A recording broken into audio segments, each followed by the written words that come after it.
त्रिभुवन पीड़ा हरणहार तुमको मेरा नमस्कार।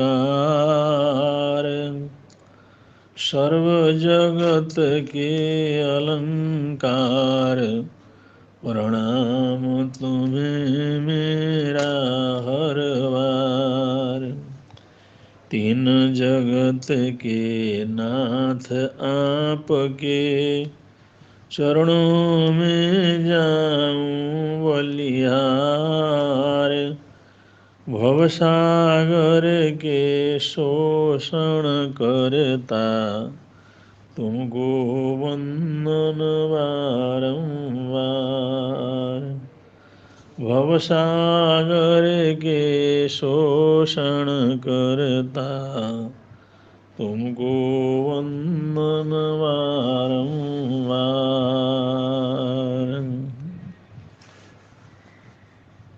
वर्धमान भगवान महावीर स्वामी उन्होंने संपूर्ण दुनिया को अत्यंत महत्वपूर्ण संदेश अहिंसा और शांति का दिया। उन्हें अहिंसा के अवतार के रूप में माना जाता है, अहिंसा के प्रयोगकर्ता माना जाता है,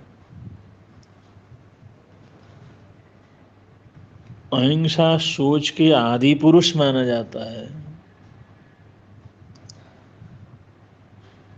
श्रवण भगवान महावीर स्वामी की अहिंसा उसको हर कोई समझ नहीं सकता। जो आज हम साधारण रूप से अहिंसा शब्द का प्रयोग करते हैं, किसी की हिंसा नहीं करना, किसी को मारना नहीं, जीव और जीने दो, एक साधारण परिभाषाएं है, ये साधारण संदेश।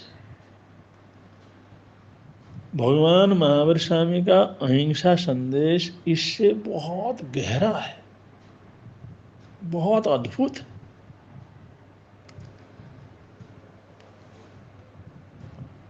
हम एक श्रेष्ठ पुरुष, अहिंसक पुरुष के रूप में सामान्य रूप से भगवान महावीर स्वामी को अहिंसा पुरुषों के रूप में जानते हैं, लेकिन उनका जो वास्तविक अहिंसा स्वरूप है उसको समझना बहुत जरूरी है।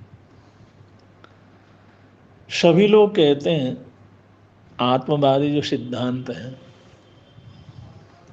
सनातन सिद्धांत है, उसमें आत्मा अजर अमर है या आत्मा परमात्मा का अंश है। आत्मा जब अजर अमर है तो उसकी हिंसा कैसे होगी? तो आत्मा तो अजर अमर है, फिर हिंसा हो ही नहीं सकती। उसको हम जला नहीं सकते, उसको काट नहीं सकते, उस आत्मा के टुकड़े टुकड़े नहीं कर सकते। जब आत्मा अजर अमर है, इन सभी हथियारों से बिल्कुल सूक्ष्म है, अलग है, कोई हथियार उसको छू नहीं सकता। तो यहाँ पर हिंसा अहिंसा का मतलब क्या रह जाता है? ये बड़ा गहरा प्रश्न है। जो आत्मा की हत्या हो ही नहीं सकती, तो ये कहना किसी की हत्या मत करो, हो ही नहीं सकती, अगला कर ही नहीं सकता, तो ये अहिंसा का अर्थ क्या हो सकता है? श्रवण भगवान महावीर स्वामी मानते हैं आत्मा का स्वरूप वही है जो परमात्मा का है, अनंत चतुष्टय स्वरूप है। आत्मा वास्तव में अजर अमर है। शरीर मरता है, आत्मा तो मरती नहीं। शरीर बदलती रहती, अनंत बार बदल दिया, लेकिन आत्मा को नष्ट नहीं होती। तो यहां पर अहिंसा कैसे घटित होती है? तो श्रवण भगवान महावीर स्वामी ये कहते हैं कि अहिंसा को समझने के लिए पहले हमारे को हिंसा को समझना पड़ेगा। हिंसा क्या है और हिंसा न करना या अहिंसा। तो सबसे पहले उन्होंने हिंसा की परिभाषा दी। हिंसा किसे कहते हैं? उन्होंने कहा परमत्त योगात प्राण व्यपरोपणं हिंसा। परमत्त भाव से, गुस्से से, अभिमान से, नासमझी से, मनवचन का है कि परमार्थ से, परमत्त भाव से,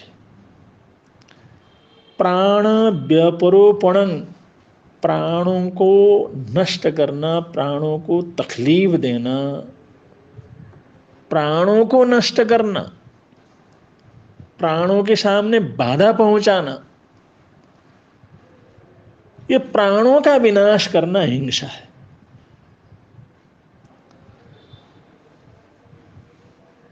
तो इसको थोड़ी और गहराई से हमारे को समझना पड़ेगा। अभी प्राण क्या चीज है?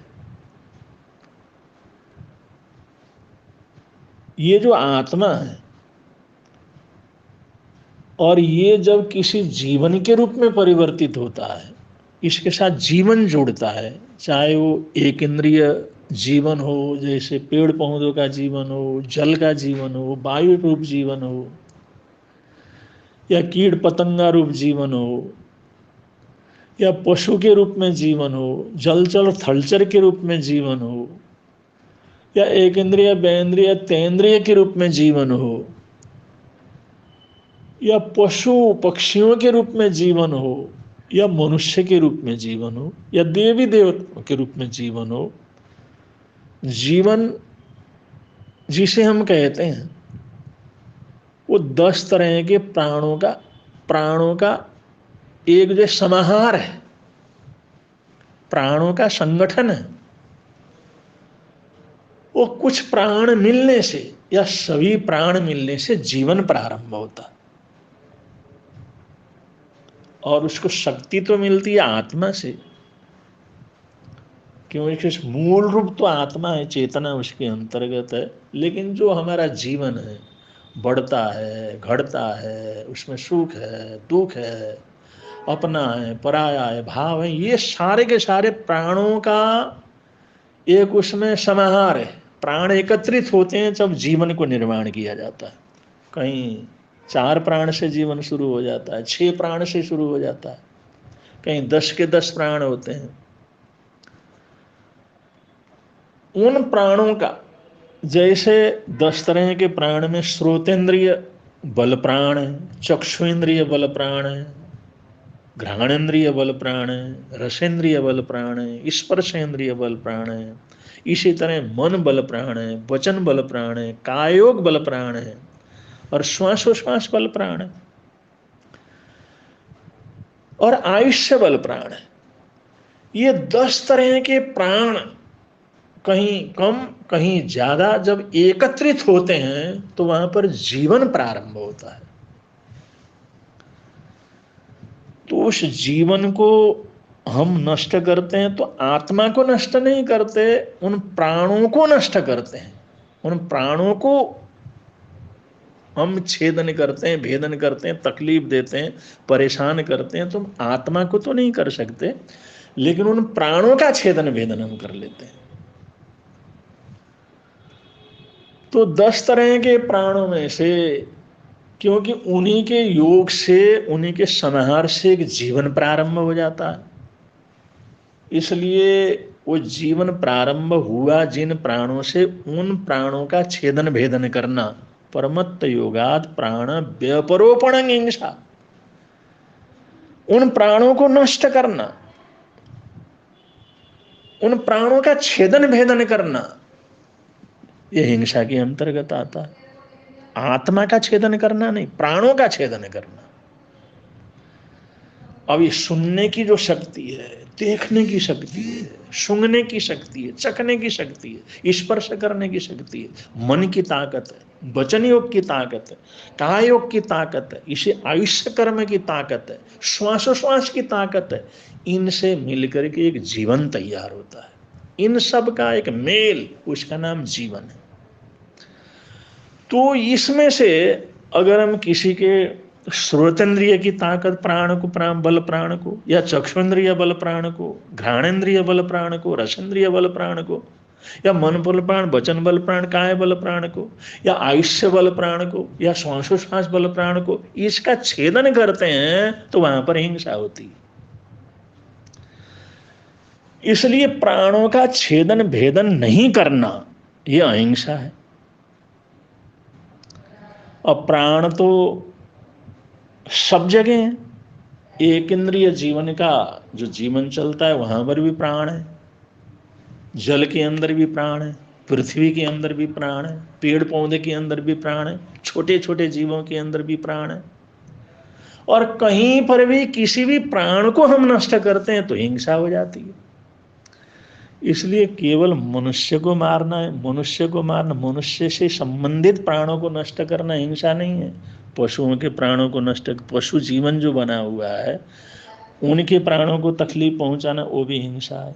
और कीट पतंगे जिनके प्राण, जिसकी वजह से उनका जीवन चल रहा, उसको नष्ट करना, उन प्राणों को तकलीफ देना, ये भी हिंसा के अंतर्गत है। तो परमत्त योगात प्राण व्यपरोपणम हिंसा, ये भगवान महावीर स्वामी ने एक नई परिभाषा दी। नहीं, एक सैद्धांतिक परिभाषा दी है कि आत्मा को तो नष्ट नहीं किया जा सकता, लेकिन आत्मा जिन 10 प्राणों के माध्यम से एक जीवन का संचार करती है, आत्मा के साथ जब 10 प्राणों का योग होता है तो वहां पर एक जीवन प्रारंभ होता है।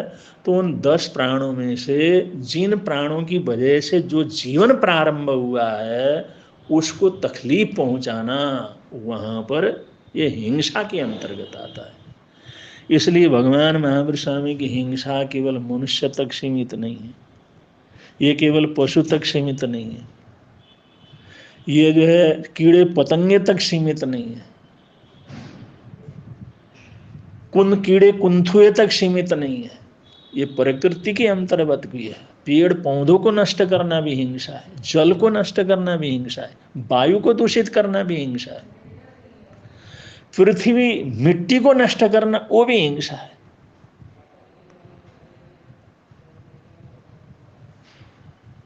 तो कितना गहरा ये अहिंसा का स्वरूप है, कितनी गहराई से श्रमण भगवान महावीर स्वामी ने हमें एक अहिंसा का मार्ग दिया है। तो अहिंसा का मार्ग है किसी भी प्राणों को नष्ट करना।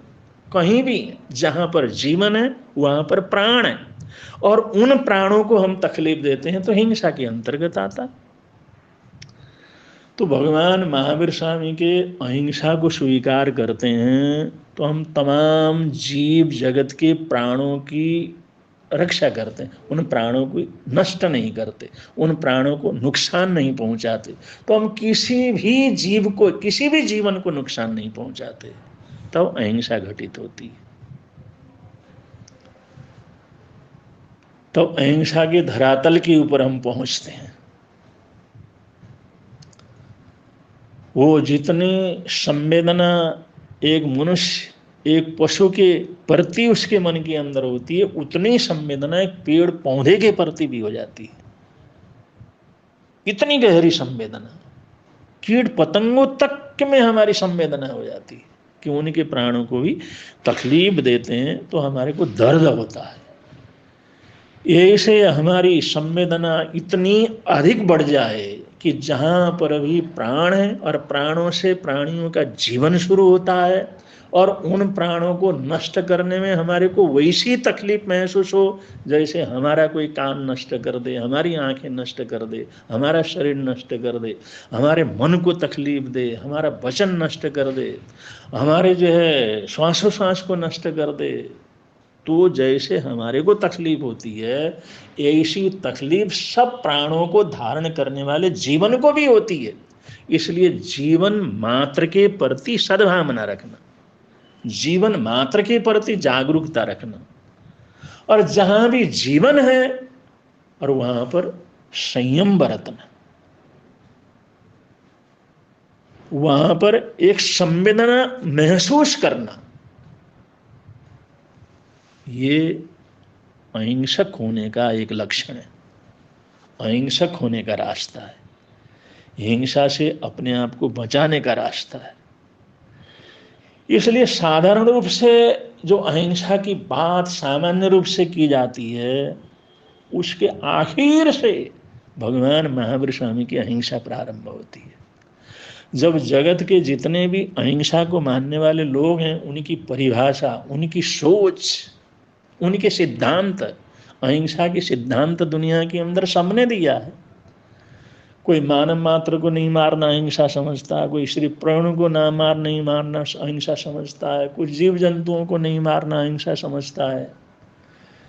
और दुनिया के अंदर जितने भी लोग हैं, जितने भी अहिंसक सिद्धांत हैं, उनकी अहिंसा जहाँ जिस सीमा पर जाकर के समाप्त हो जाती है, उस सीमा से भगवान महावीर स्वामी की अहिंसा प्रारंभ होती है। इसलिए भगवान महावीर स्वामी की अहिंसा बहुत विराट है, बहुत विशाल है। भगवान महावीर स्वामी की अहिंसा ये जो है इतना गहरा है और इतना ऊंचा है, और ये सारी दुनिया को, सारी प्रकृति को, सारे ब्रह्मांड को शांति प्रदान करने वाली चीज है। तो हमें इस रूप में समझने की जरूरत है। जितनी हमारी गहरी समझ होगी और गहरी चेतना हमारी जगेगी, तभी जाकर भगवान महावीर स्वामी के उस विराट अहिंसा को हम माप सकते हैं और उसको जीवन में उतारने का प्रयत्न कर सकते हैं,